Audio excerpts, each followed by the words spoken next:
環球大亂線，深入世界最前線。我是董金豪，向全球各地收看我們節目的觀眾朋友問好，大家平安。留言告訴我們，您是在全球的哪個地區收看我們的節目？對於我們的討論議題有任何的想法呢？也歡迎踴躍留言給我們鞭策。好，馬上介紹這集的3位來賓。第一位是前立委蔡正元，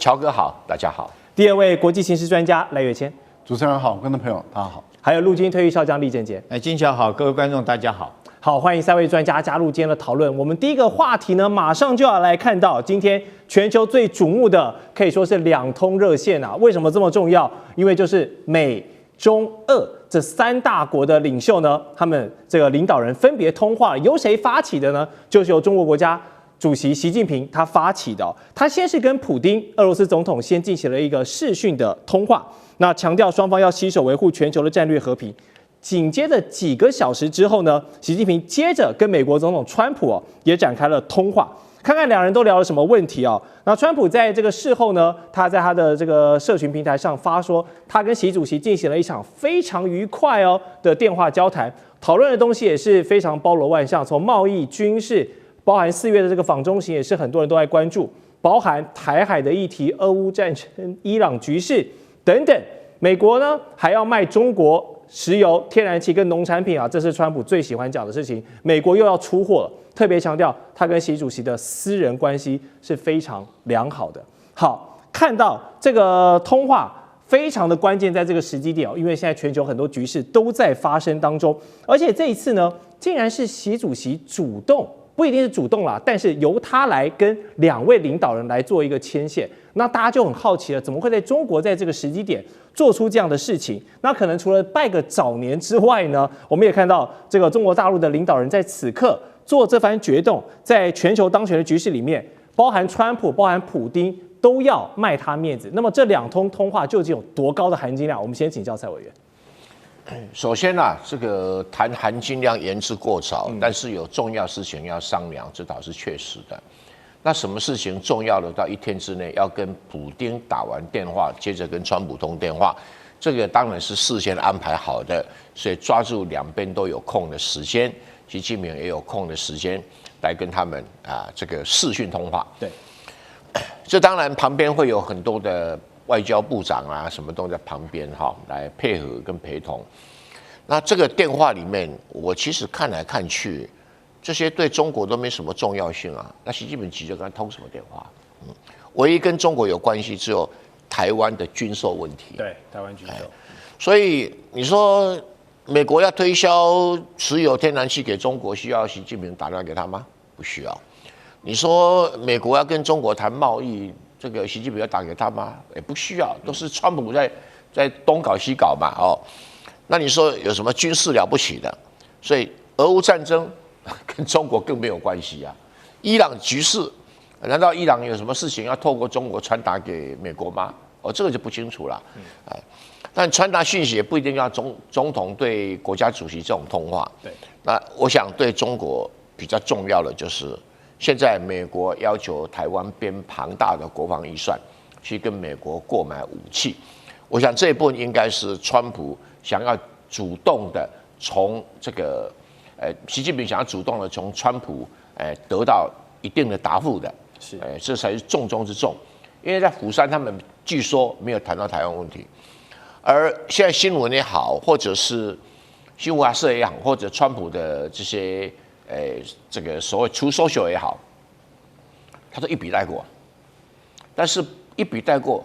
這麼簡短的，有需要打這種電話嗎？顯然裡面很多東西是沒有曝光而已。那我們就要去做判斷，習近平如果為了台灣問題跟美國總統川普打電話，目的何在？第一個當然是要縮小美國軍售台灣的規模，要縮小美國軍售台灣的品項，一定是這2個目的嘛。那如果這2個目的習近平打這種電話沒辦法完成，那習近平這電話就白打了嘛。那可是我想川普會交換條件。那你們還有石油啊，你們還有天然氣啊，你去幫那個伊朗講一下，俄烏戰爭你跟普丁講一下吧，這個是我們這個叫做報價這個川普的報價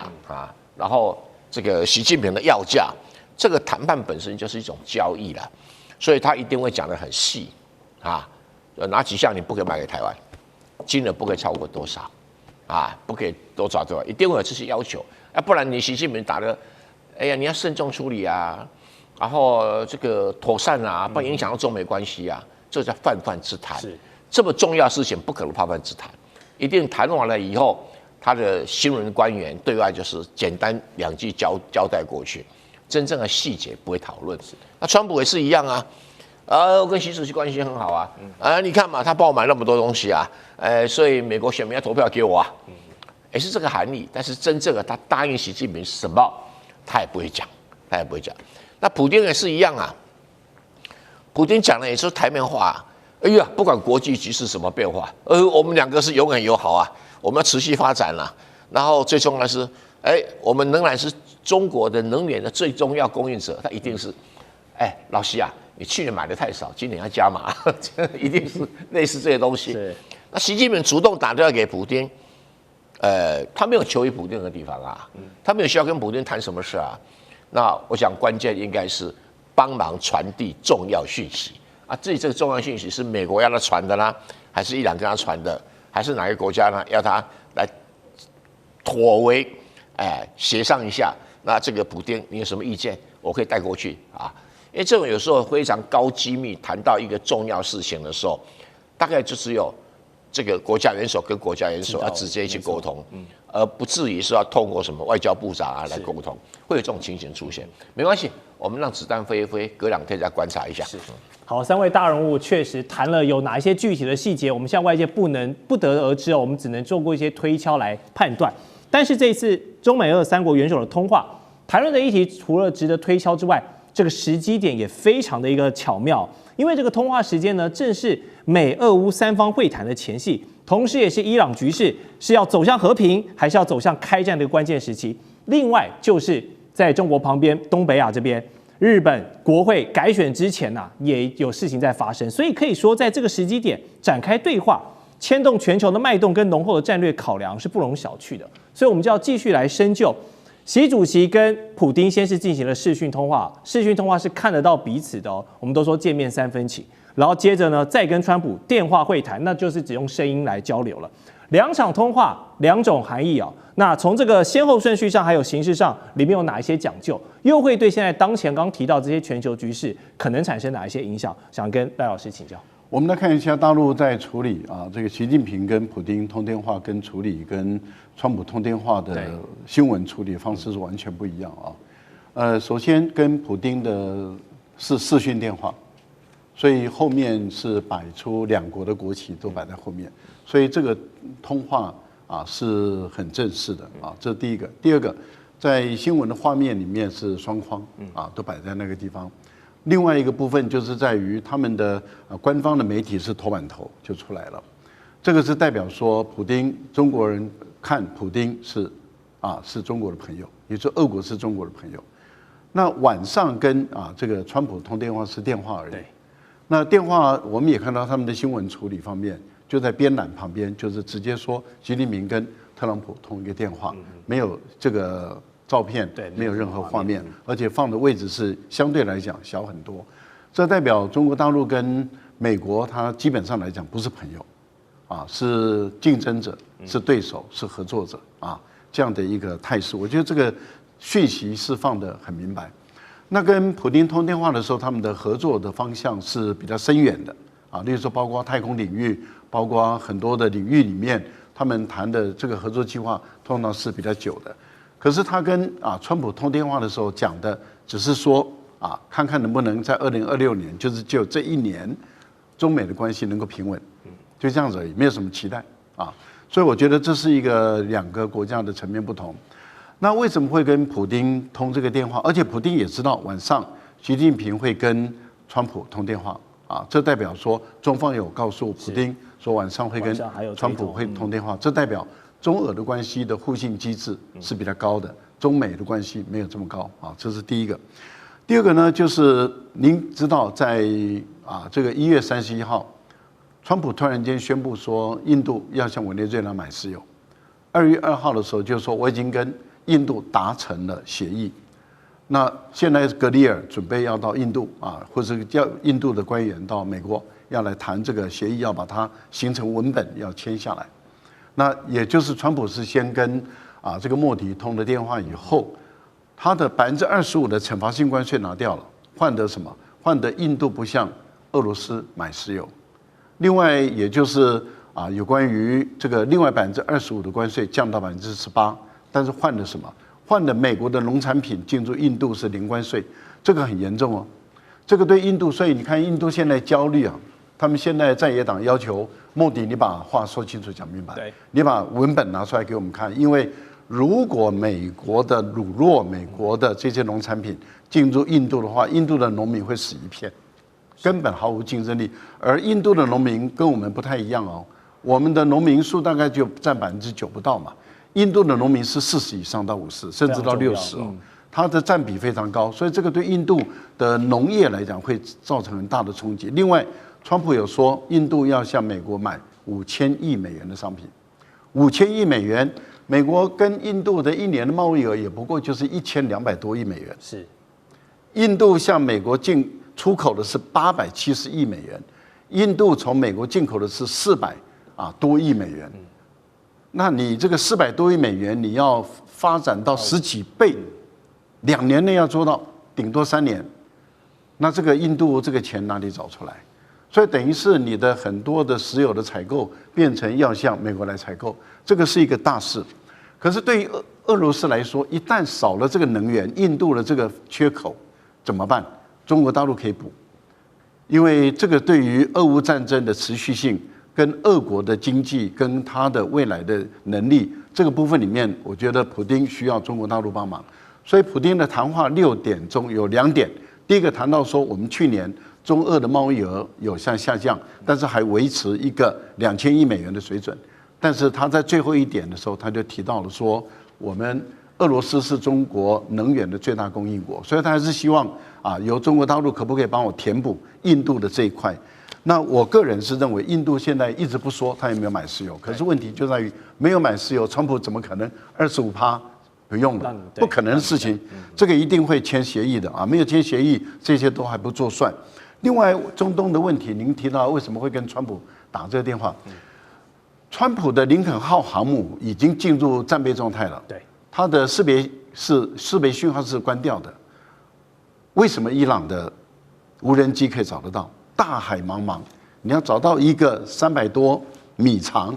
的這個航母，不是容易的事啊！你的定位、你的衛星、你的追蹤器是怎麼來的？所以我個人認為，要不就是俄國供應，要不就是中國大陸供應，不然的話不可能夠這麼精準的無人機直接飛到你這邊來。